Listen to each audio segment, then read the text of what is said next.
I am... Glad to see you're wearing Stanford. I know, what was the matter with me? I put this on this morning. It must have been deep in my subconscious because I should have been wearing blue, but anyway, here we are.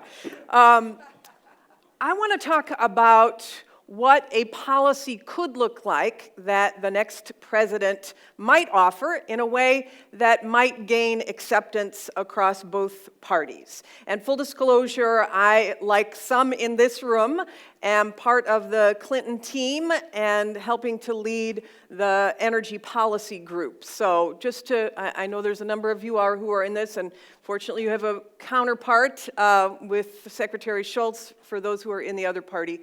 And good luck with Donald Trump. But anyway, okay, so what energy strategy should the next president adopt? So let me just ask you, because I know you're all super smart people, if you asked the public right now, and this is from, I'm going to show you the results of this from the Pew Foundation, the Pew Charitable Trust does a survey every January of what the public's priorities are. What are the top priorities?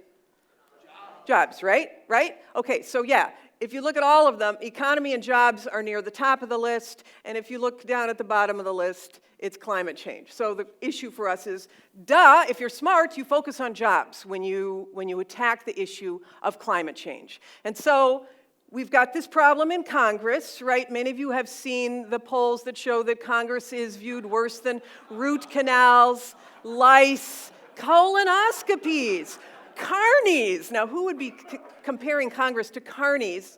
Although with the next president, who knows? Anyway, traffic jams and Genghis Khan. Congress is viewed worse than Genghis Khan. At least Congress is viewed better than meth labs.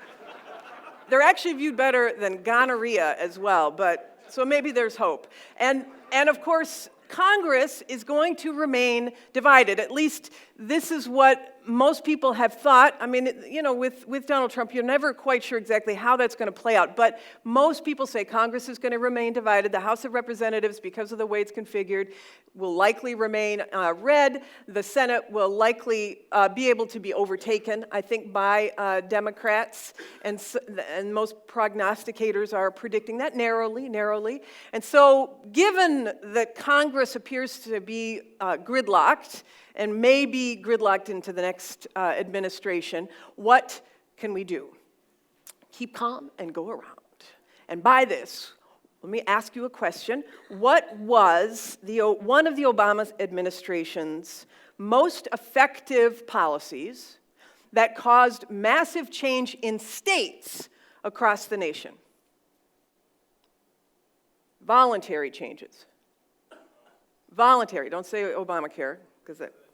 Race to the top in education, which has gotten controversial over time. But my point in raising this is that Race to the Top was an initiative that put $3.4 billion on the table, and as a result, 48 states changed their high school standards to essentially give every child a college prep curriculum. That means 48 governors, Democrats, Republicans, went to 48 legislatures and got them to pass state legislation to raise their standards. So essentially what you did was to create national education policy, but going through the states. And so the question is there an opportunity for a new kind of federalism? Is there a way we can empower the states more? If we can have, in our terms, distributed policy, if you will, to be able to empower these states to move, and it requires a few carrots. So I say, respect the states, empower the govs and the mayors. You guys recognize him. And so I want to focus on, many people know that she has been talking about 500 million solar panels, and that's great. But I want to focus about this second bullet, which is the $60 billion challenge that Secretary Clinton is proposing to put out, if she becomes president, to states and local areas. $60 billion. Remember, the Race to the Top was $3.4 billion. This is a significant commitment. Why a challenge to the states? So as we've seen, you all know that energy policy requires state and federal partnership. Energy is done at PUCs, it's done at FERC, you require a joint, and if we wait for Congress to do all of the little bitty pieces related to national, federal energy policy, we would all be losing our hair, it will all be gray, we will never do it in our natural lives. So Incentivizing the states is something that often Republicans like, because you're giving the states the authority to do stuff, and Democrats like because you might end up with national energy policy. So, what might a challenge to the states look like?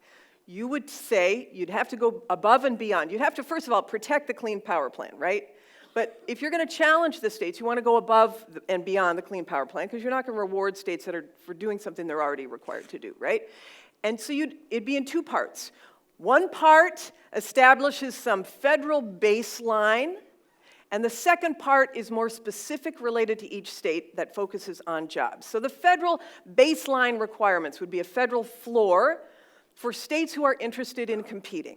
So if you want to access some of this money, you have to, for example, in the power sector, you've got to have strong renewable portfolio standards. These are all, this is just, I'm imagining what it might look like. I'm not going to say it has to be 30% or whatever, because some states like California are so far beyond the states that have no clean energy standards. So you'd have to have, that'd have to be figured out in the crafting of the challenge. But you do bonus consideration if the state has a carbon market, for example. You'd include some sort of energy storage and demand response piece of it.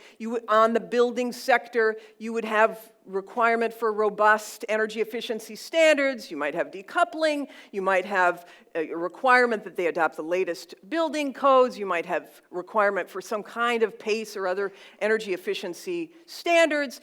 In the transportation sector, as a baseline to be able to compete, you might say you've got to have incentives for EV purchases, like the ZEV states. You have to have incentives for charging stations, both in the state and maybe as a part of a national grid. You'd have fleet purchases of EVs. These, you might have a lot of other stuff too, but you might keep it simpler and just say you have to have these baseline things in the power, in the building, and in the transportation sector.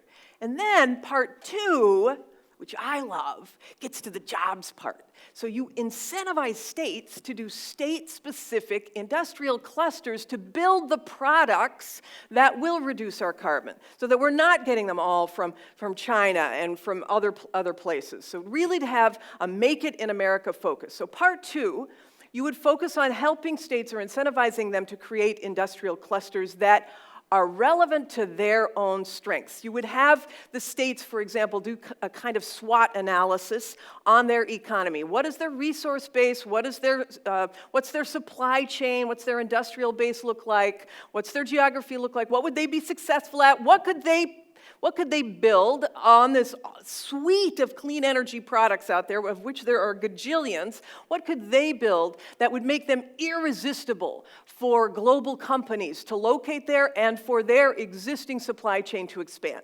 So you would want to make sure that states had an innovation ecosystem so that they were able to have a robust tech transfer like Stanford does, so that you can take ideas from lab to market. You might require that they have incubators, and that the incubators are staged, et cetera. So you'd have some kind of innovation ecosystem to create an industrial cluster. You might incentivize them to do permit streamlining so that the bureaucracy and the soft costs associated with both building and installation are not making us uncompetitive like they are right now. So a state or a local government, you might pancake permitting, you might collapse permitting times, you'd still respect, of course, the need for the permit so that you could protect the environment, but you can do it in a much more efficient way, like they do in other countries. We could do a value stream mapping of taking the waste out of the permitting process system. This is something that Republicans love too. So you can incentivize streamlining of the bureaucracy. You could incentivize in the states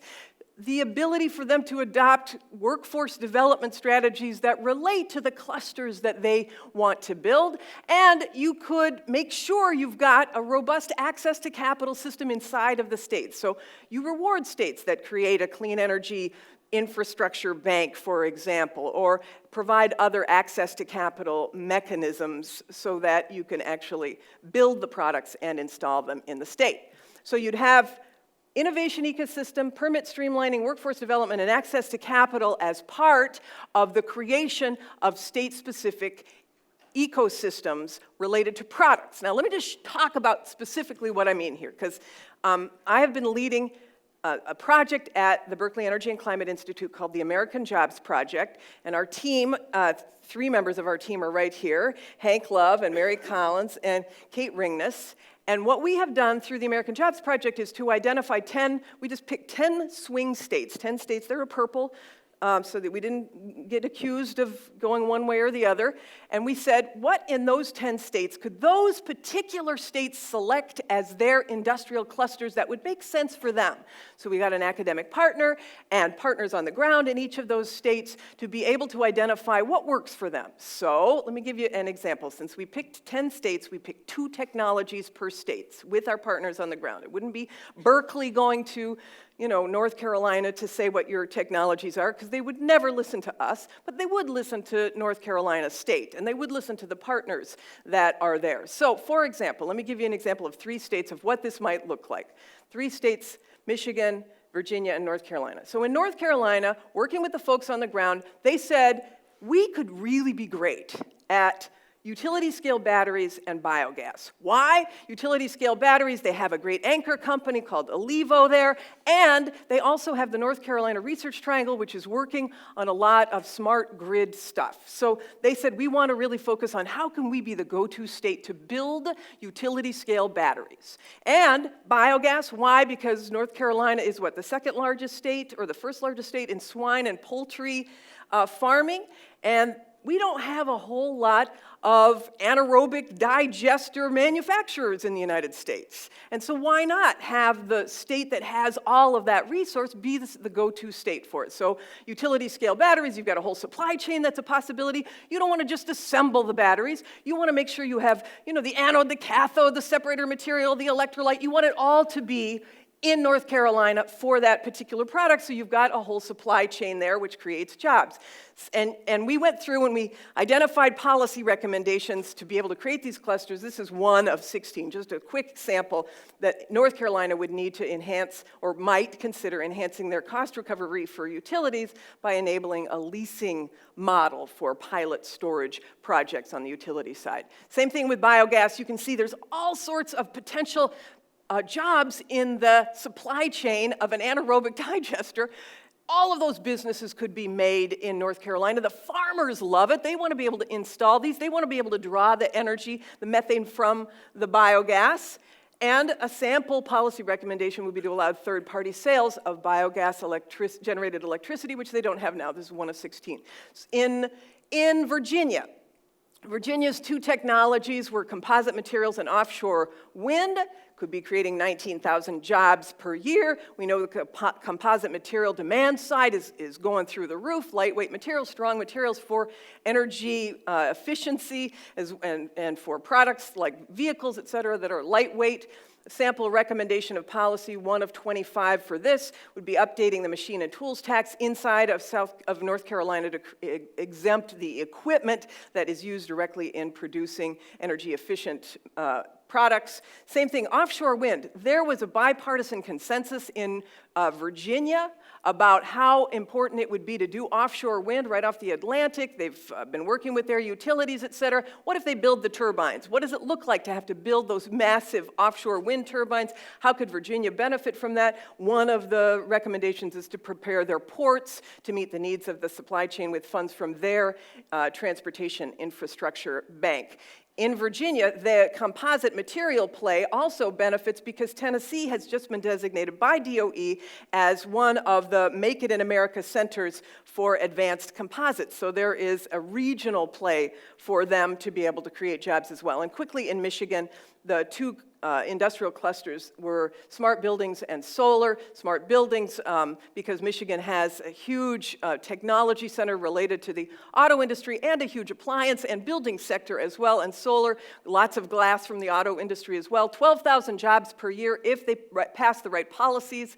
The building sector has huge amount of supply chain. There's so much that goes into a building sector, it's hard to even know where to start. The policy allow on-bill financing for energy efficiency improvement that pulls demand for the products that they don't currently have. Solar, again, that upper left-hand picture is a panel that was painted with organic solar paint. That That was from Michigan, but obviously lots of advances in solar, and they need to raise the caps on solar net metering as one of 15 policies in Michigan. The bottom line is, we picked specific policies for that particular state to be able to create these industrial clusters, but you can see 19,000 jobs in North Carolina, 19 in Virginia, 12 in Michigan, 11, 6 in Pennsylvania, Ohio. Each of them have their own clusters too. Georgia 24, Florida 98, Iowa, Colorado, Nevada. Bottom line, just from 2 clusters per year in just 10 states, 250,000 jobs per year. That's something that people can agree on. Let's build the products here instead of assuming that they're going to be built somewhere else, but you have to have the policies that make the products competitive in the United States. So the question for us is, what might the whole strategy look like if you can get $60 billion from Congress? And if you can't get $60 billion from Congress to challenge the states, you might have a private sector challenge to Congress to be able to get to a number that is robust enough that would make the governors jump. And believe me, they would totally, I know them, they would totally jump at this. Using a bottom-up strategy that induces states and cities, you don't want to forget cities and regions, to go beyond the Clean Power Plan, establishing a federal floor in renewable energy, energy efficiency, and transportation, extra reward for the boldest states, incentivize the stragglers, focus on building these state-specific industrial clusters, which are jobs, leverage the Make It in America centers and create more of them, all to create jobs, jobs, jobs. So who can create good-paying advanced manufacturing jobs? Who can convince the states to adopt clean energy policies? Who can save our planet from death and destruction? Is it George Shultz? Is it John Podesta? Or is it, in fact, our next president, whoever she is? That's it.